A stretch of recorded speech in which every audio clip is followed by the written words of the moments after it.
Hello everyone. CA foundation mathematics May 2019 का जो memory based question paper है उसमें से सेट रिलेशन एंड फंक्शन इस टॉपिक के रिलेटेड क्वेश्चंस डिस्कस करेंगे। If set A equal to 1 2 3 4 5 6 7 8 9, set B equal to 1 3 4 5 7 8 and set C equal to 2 6 and 8. Find the answer for A minus B union C. So A minus B union C इसका answer find करना है। तो इसमें सबसे पहले A minus B को find करना है।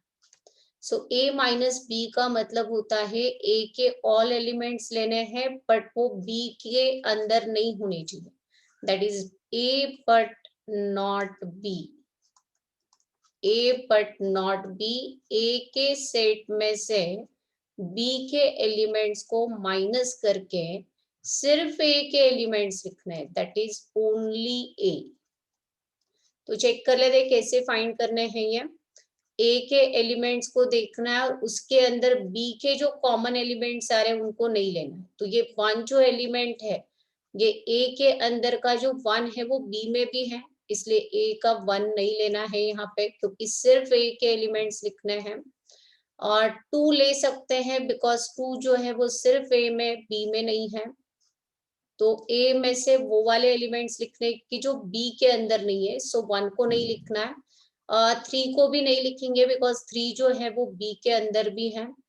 सो फोर को भी नहीं लिखेंगे क्योंकि वो बी को भी बिलोंग करता है। फाइव को भी नहीं लिखेंगे क्योंकि वो बी को बिलोंग करता है।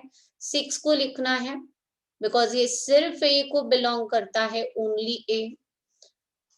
सेवन को नहीं लिखना है बिकॉज ये बी के साथ कॉमन है। एट को भी नहीं लिखेंगे, नाइन को लिख देंगे।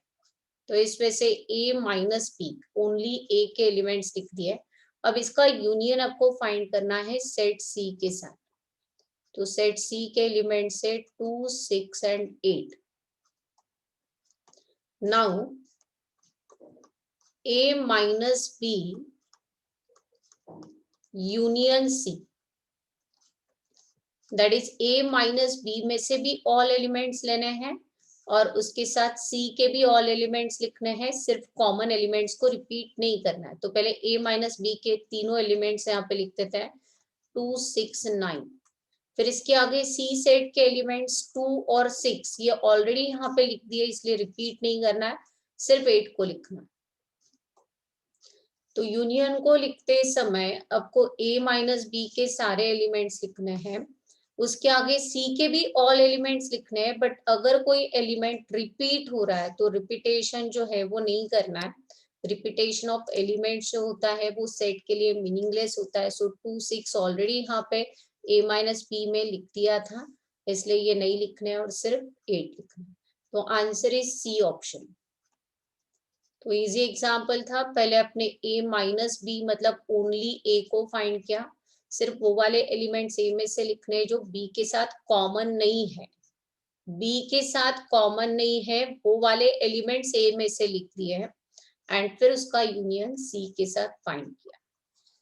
So next example, if f of x equal to x square and g of x equal to root x, then GOF of 3 equal to 3. B option GOF of minus 3 equal to 9.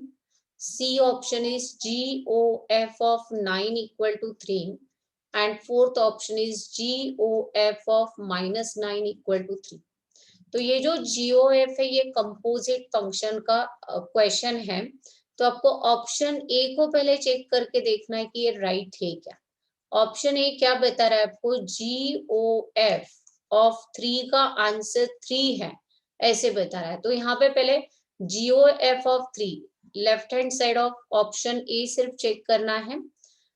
दो function को combine करना, it is the composite function. G लिखेंगे और in bracket f of 3 लिखेंगे। G function के अंदर आपको input करना है f ऑफ 3 को। अब एफ ऑफ 3 को कैसे फाइंड करेंगे, तो उसके लिए आपको एफ ऑफ एक्स को देखना पड़ेगा।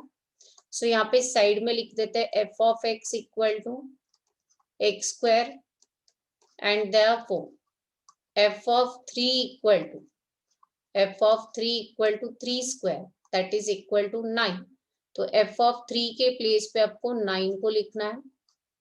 अब इसके नेक्स्ट स्टेप में आपको फाइंड करना है जी ऑफ 9। तो जी ऑफ 9 को फाइंड करने के लिए जी ऑफ एक्स इक्वल टू को रफ में लिख देते हैं रूट एक्स है।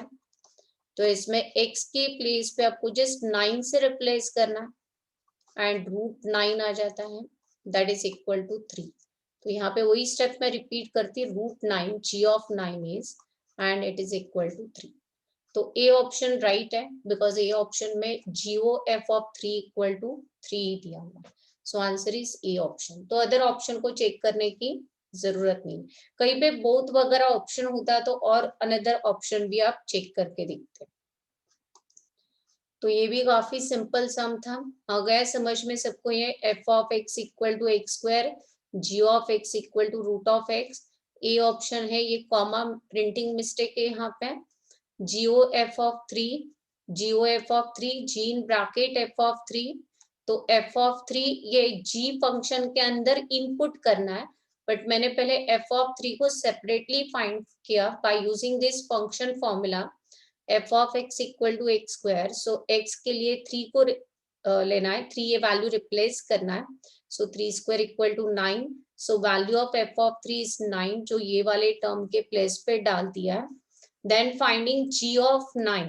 So for g of 9, g of x equal to root x. So x के जगह पे 9 को रिप्लेस करना है बिकॉज यहाँ पे g of 9 पूछा है। तो g of 9 is nothing but root 9 and it is equal to 3. Third example,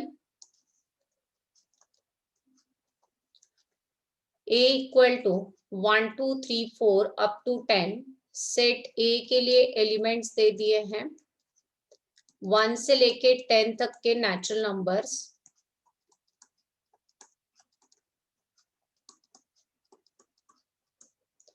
और रिलेशन ऑन ए कॉमा करके रिलेशन दे दिया है। So relation R equal to set of all X comma Y such that X plus Y equal to 10 comma x belongs to set A, y belongs to set A and x is greater than or equal to y.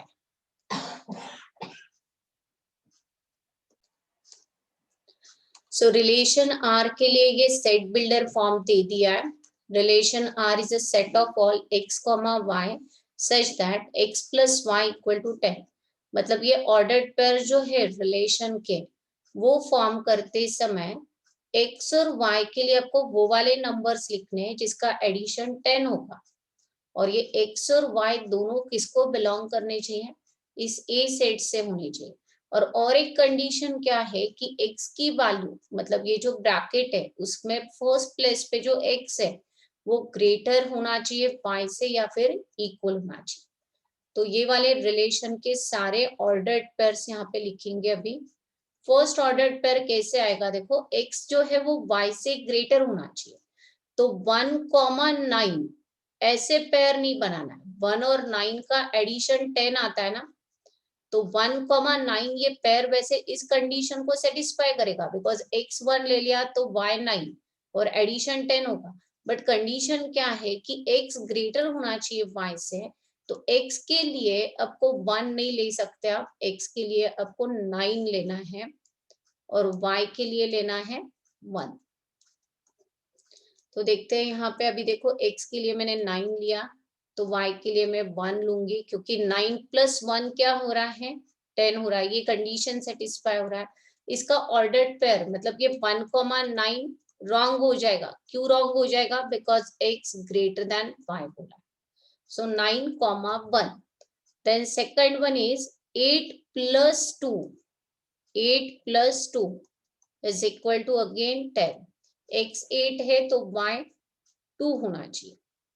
तो 8 greater than 2 भी है। Then next one is 3 and 7 का भी addition 10 आता है, but 7 first place पे, 3 second place पे, because always x greater या इक्वल होना चाहिए y से। फिर 4 एंड 6 ये पेयर बन सकता है, बट उसको लिखते समय आप 6,4 लिखेंगे, x 6 होना चाहिए एंड y 4 होना चाहिए, बिकॉज 6 ग्रेटर देन 4 है। देन 5,5 लिख सकते हैं, because x equal to y भी चल सकता है ना। देखो कंडीशन क्या है यहाँ पे, x is greater than y और इक्वल टू y। तो ये जो मैंने ऑर्डर्ड पेयर्स लिखे हैं रिलेशन के, इसमें फर्स्ट प्लेस पे जो x है वो y से ग्रेटर है हमेशा, और इनका एडिशन भी 10 हो रहा है। तो अभी ये जो रिलेशन है, इस रिलेशन के लिए आगे क्या पूछा है, r⁻⁻1, r⁻⁻1 का डोमेन आपको यहाँ पे पूछा है, डोमेन ऑफ, ओके, यहाँ पे प्रिंटिंग मिस्टेक है इस क्वेश्चन में, यहाँ पे ये प्रिंट नहीं हुआ है ठीक से, या मे बी इस साइड में गया होगा। ओके, क्वेश्चन ठीक से डिस्प्ले नहीं हुआ है, हाँ यस अभी बराबर है। Then the domain of r⁻⁻1, तो r⁻⁻1 ये इनवर्स है, inverse of the given relation. जैसे इनवर्स फंक्शन होता है वैसे इनवर्स रिलेशन भी होता है। तो r⁻⁻1 इनवर्स, इनवर्स में क्या होता है, ये ऑर्डर्ड पेयर जो है उनको जस्ट इंटरचेंज करना होता है। तो ओरिजिनल रिलेशन में अगर 9 रिलेटेड टू 1 है, तो इनवर्स रिलेशन में 1 रिलेटेड टू 9 होता है। इनवर्स का ये कॉन्सेप्ट सबको पता होना चाहिए कि इनवर्स फंक्शन में ओरिजिनल रिलेशन में अगर a रिलेटेड टू b है, तो इनवर्स रिलेशन जो होता है, ये आपका ओरिजिनल रिलेशन है, तो इनवर्स रिलेशन में b रिलेटेड टू a हो जाता है, ऑर्डर्ड पेयर पूरे उल्टे कर देना। तो 8 रिलेटेड टू 2 है तो इनवर्स में 2 रिलेटेड टू 8 होगा। 7 रिलेटेड टू 3 ओरिजिनल में है तो 3 रिलेटेड टू 7 इनवर्स में होगा। 6 रिलेटेड टू 4 है तो 4 रिलेटेड टू 6 होना चाहिए, एंड 5 रिलेटेड टू 5 होना चाहिए। उसके बाद ये जो इनवर्स है, इनवर्स रिलेशन, इसका डोमेन पूछा है। तो डोमेन का मतलब है ये जो रिलेशन है इनवर्स रिलेशन, इसके जितने भी ऑर्डर्ड पेयर्स है उनके फर्स्ट कंपोनेंट का सेट लिखना है। दैट इज फर्स्ट प्लेस पे जो भी एलिमेंट्स है उसका सेट लिखना है। So it is 1 2 3 4 and 5। तो आंसर है ए ऑप्शन। तो अच्छा क्वेश्चन था, कंफ्यूज करने के लिए उन्होंने इनवर्स रिलेशन जो है उसका डोमेन पूछा हुआ है, ओरिजिनल रिलेशन का डोमेन नहीं लिखना, इनवर्स रिलेशन का आपको डोमेन लिखना है। So answer is A option. ठीक है, आ गया होगा समझ में। Next question, fourth question is a equal to ABCD, set A के अंदर ये 4 एलिमेंट्स हैं, एंड सेट B के लिए एलिमेंट्स गिवन है PQRS। ठीक है, which of the following relation is a function from A to B। तो कौन सा रिलेशन फंक्शन है A टू B के लिए। तो रिलेशन फंक्शन उसी टाइम पे होता है अगर A के सारे एलिमेंट्स B के साथ रिलेशन में होने चाहिए, और type of relation 1 to 1 otherwise many to 1 होना चाहिए। तो चेक कर लेते हैं option wise. A option is R1, A related to P, A comma P का मतलब है A related to P, B related to Q and C related to S। अब देखो इसमें A सेट के एलिमेंट्स B के साथ रिलेशन में तो है ही, बट सारे एलिमेंट्स है क्या, चेक कर लेते हैं। आपको यहाँ पे मैं डायग्राम से एक्सप्लेन कर रही, एरो डायग्राम से।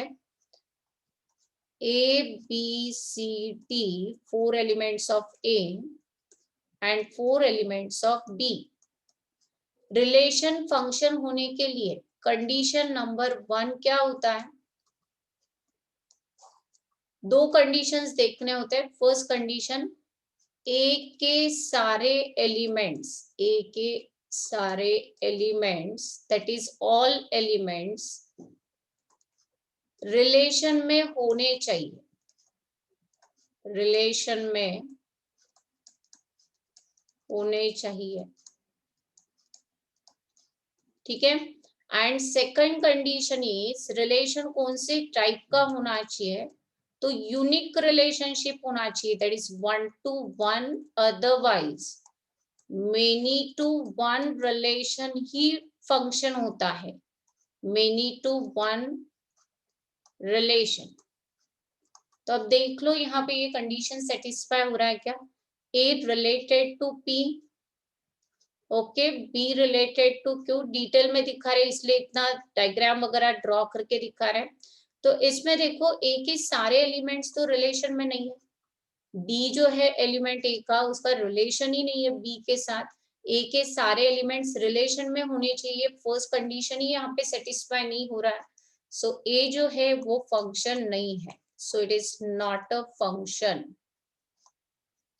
अभी अदर टर्म्स के लिए विदाउट डायग्राम समझ में आ जाएगा, देखो रिलेशन R2 के लिए P related to A, okay, relation from A to B बोला है ना, A to B, तो इसमें तो एक ही एलिमेंट लिख के ही समझ में आ रहा है, इसमें तो P रिलेटेड टू A दे दिया है, बट मतलब B के एलिमेंट्स A के साथ रिलेशन में दे रहे हैं, तो ये तो हो ही नहीं सकता, it is not a function, because relation function from A to B होना चाहिए, और ये रिलेशन क्या है, this relation is from B to A, ये बी टू ए रिलेशन बता रहे हैं, पर आपको तो ए टू बी देखना है, so B option is not possible. Third option is R3 relation is B related to P, C related to S, B related to R। अब देखो इसमें B का रिलेशन P के साथ है, मतलब ये एलिमेंट इसके साथ रिलेशन में, C जो है वो S के साथ रिलेशन है, वापस B R के साथ है, और इसके अंदर के A और D जो है वो रिलेशन में ही नहीं है, तो हो सकता है कि ये फंक्शन नहीं हो सकता। यहाँ पे आपको चाहिए तो वापस से मैं डायग्राम से दिखाती, डायग्राम से देख लेते हैं ये सम के लिए। इसमें दोनों कंडीशन फेल जा रहे, देखो both the condition C option में फेल जा रहे, सो यहाँ पे R3 रिलेशन में A set is ABCD and B set is PQRS, both the conditions यहाँ पे फेल जा रहे, दोनों कंडीशन कंपलसरी ट्रू होने चाहिए तो ही वो रिलेशन फंक्शन होता है। B is related to P, okay, C is related to S, देखो ये ऑर्डर्ड पेयर्स में लिख रही है, यहाँ पे ड्रॉ करके दिखा रही, and B related to R। सबसे पहले तो A और D का कुछ रिलेशन ही नहीं है इसमें, तो सारे एलिमेंट्स रिलेशन में है क्या, नहीं है, फर्स्ट कंडीशन सेटिस्फाई नहीं हो रहा है, सेकंड कंडीशन भी सेटिस्फाई नहीं हो रहा है, वैसे तो फर्स्ट नहीं हो रहा है तो सेकंड को देखने की जरूरत ही नहीं है, बट सेकंड भी नहीं हो रहा है, ये वन टू मेनी होगा, it is one single B is related to many, one to many है ये, तो सेकंड भी सेटिस्फाई नहीं हो रहा है, so it is not a function, C option is also not a function. Fourth option देख लेते हैं, fourth option D option, A is related to P, B is related to R, C is related to Q and D is related to S। देखो यहाँ के सारे relation में आ रहे ना, चेक करके दिखा देते हैं, डायग्राम के थ्रू ही दिखाएंगे अगेन, वैसे तो डायरेक्ट शॉर्टकट भी है बट तो भी आपको के कंडीशन को ठीक से समझने के लिए डिटेल बता रहे हैं, ABCD एंड PQRS। तो देख लेते हैं A के एलिमेंट B के साथ कैसे रिलेशन में, A is related to P, B is related to R, then C is related to Q। ये जो ड्रॉ कर रहे हैं इसको एरो डायग्राम बोला जाता है। So all elements of set A are related to elements of set B, right? and type of relation is 1-to-1. Therefore, it is a function. It is a function from A to B. It is a function from A to B. ठीक है, आ गए 4 example समझ में, कुछ difficult नहीं था. Okay then, thank you, bye bye.